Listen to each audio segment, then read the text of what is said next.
was identified as mentally retarded, put back from the 5th grade into the 4th grade, and stayed in that category until I got out of high school. I don't have any college training, but I met a high school teacher who one day changed my life. I was waiting on another student, and when he came in, he said to me, "Young man, go to the board and write what I'm about to tell you." And I said, I can't do that, sir. He said, "Why not?" I said, "I'm not one of your students." He said, "It doesn't matter. Follow my directions now." I said, "I can't do that, sir." He said, "Why not?" I said, "Because I'm educable mentally retarded." And he came from behind his desk and he looked at me. He said, "Don't ever say that again. Someone's opinion of you does not have to become your reality." And as he talked, my heart began to beat fast. Tears began to run down my eyes, and I was in the back just listening to him, because the speech he was giving, that speech was for me. And he said, "Les Brown," he said, "if you want to do anything worthwhile in life, you've got to be hungry." I told Mr. Washington I wanted to become a disc jockey. And so I started working to develop myself. He said, "I want you to practice every day being a disc jockey." I said, "But I don't have any job now." He said, "It doesn't matter." He said that it's better to be prepared for an opportunity and not have one than to have an opportunity and not be prepared. And as I was working to develop myself, I applied for a job as a disc jockey, WMB, on Miami Beach. I went to a guy named Milton Butterball. I said, "How you doing, Mr. Butterball? I'd like to get a job as a disc jockey." He looked at me, he said, "You have any broadcast background?" I said, "No, sir, I don't." "You have any journalism background?" I said, "No, sir, I don't." He said, "We don't have any jobs available." I said, "Yes, sir." I went back to Mr. Washington and I told him. He said, "Don't take it personally." He said, "Most people are so negative, they will have to say no 7 times before they say yes." He said, "Go back again." So I went back again. I said, "How you doing, Mr. Butterball? My name is Les Brown." He said, "I know what your name is. What do you want?" I said, "I'd like to know whether or not you have any jobs as a disc jockey, sir." He said, "Didn't I just tell you yesterday we didn't have any jobs?" I said, "Yes, sir, but I know whether or not somebody got laid off or somebody was fired, sir." He said, "No one was laid off or fired. Now get on out of here." I came back the next day like I was seeing him for the first time. I said, "Hello, Mr. Butterball, how are you?" He looked at me with rage. He said, "Go get me some coffee." I said, "Yes, sir." And I went to get him some coffee. After a while, I would get their lunch and dinner, and I would go in the control rooms and take the disc jockeys their food, and I would not leave until they would ask me to leave. One Saturday afternoon, while I was at the radio station, a guy named Rock was drinking while he was on the air.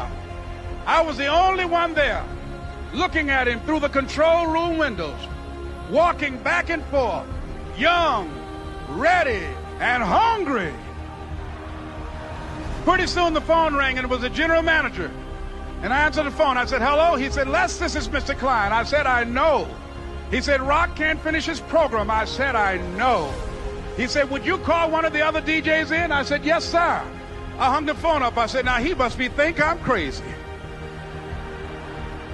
I called my mom and my girlfriend, Cassandra. I said, "Y'all turn up the radio and come out on the front porch. I'm about to come on the air." I waited for about 20 minutes, and I called him back. I said, "Mr. Klein, I can't find nobody." He said, "Young boy, do you know how to work the controls?" I said, "Yes, sir." He said, "Go in there and don't say nothing here." I said, "Yes, sir." I couldn't wait to get behind those controls. I put on an old Stevie Wonder record called Fingertips. I sat down behind that turntable. I said, "Look out, this is me, LB Triple P, Les Brown, your platter playing papa. There were none before me, and there will be none after me. Therefore, that makes me the one and only. Young and single and love to mingle, certified, bona fide, indubitably qualified to bring you satisfaction, a whole lot of action. Look out, baby, I'm your love man." I was hungry. I was hungry. You got to be hungry. Begin to know that you have greatness within you. And if just one of you here begin to envision yourselves as being blessed and highly favored to reach your goals, if just one of you capture the essence of what that means, that you have greatness within you and a responsibility to manifest that greatness, that you can make your parents proud, you can make your school proud, you can touch millions of people's lives And the world will never be the same again because you came this way. It was hard, ladies and gentlemen, coming to speak to people. And I was facing financial difficulties in my own life. I was behind on my bills and my dreams, and I'm saying to them, you can live your dream. It was hard, ladies and gentlemen. It was very difficult to pick myself up each day believing that I could do it. There were times that I doubted myself. I used to ask myself, can I do this? And something said within me, you're the one. Don't give up on your dream. By continuing to push forward, by continuing to run toward my dream, that one day I would have my own talk show.